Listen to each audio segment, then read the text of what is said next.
Disney says it's still the happiest place on earth, just not if you work there. Snapchat used AI to make 1,000 employees disappear. And I profile the best job hunting strategy you've never heard of. All that and more on this week's episode of The Layoff Desk.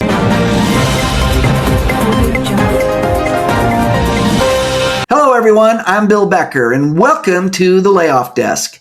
Every week, I highlight the absurdity of recent job losses, mock corporate honchos and their bullshit narrative of justifying the loss of thousands of jobs, hopefully bring a little humor to an otherwise soul-crushing period of time. I also share legit career tips to help those impacted by layoffs. So let's get started. So Disney axed another 1,000 employees this week, and this wasn't fat trimming. This was carving out organs. Marvel got hit especially hard, which makes sense. You can only pump out so many crappy shows before the audience stops clapping and starts asking, wait, is this all the same movie? Disney actually said these layoffs aren't about performance.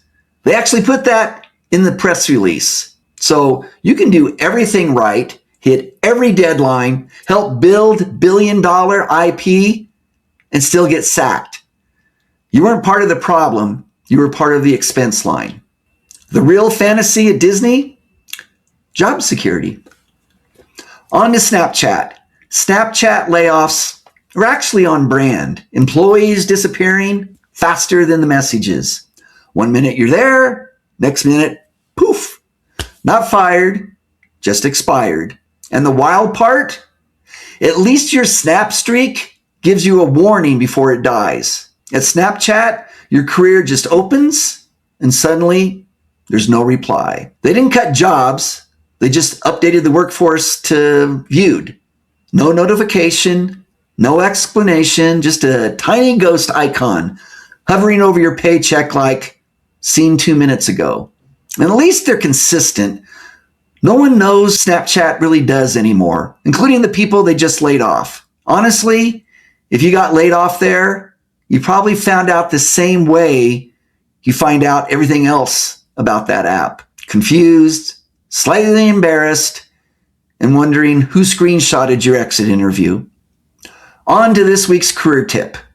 We've all heard about the stories of applying to hundreds of jobs and never hearing anything. The fact is, you're not getting rejected, you're getting ignored. And yeah, it's actually worse. Most people think the problem is their resume. So what do? They tweak it and they apply to more jobs and still nothing. But here's the truth. The system isn't built to find you. It's built to filter you out. The people who are winning right now, they're not better on paper. They're just more visible.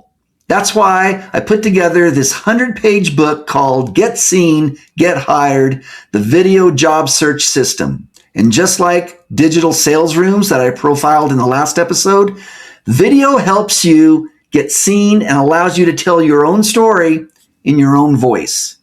Both tactics reframe the job search as a problem of visibility rather than qualification.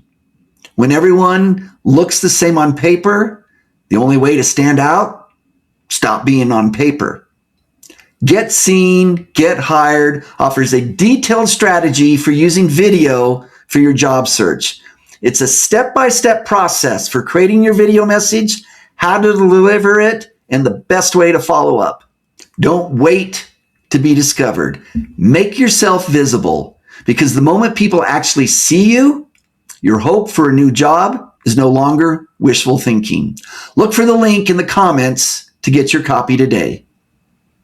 That's it for this week. Be sure to sign up for the Layoff Desk newsletter and Twitter. The link's in the comments. And tune in next week for another edition of The Layoff Desk. Dirk, take me home. Shut it down!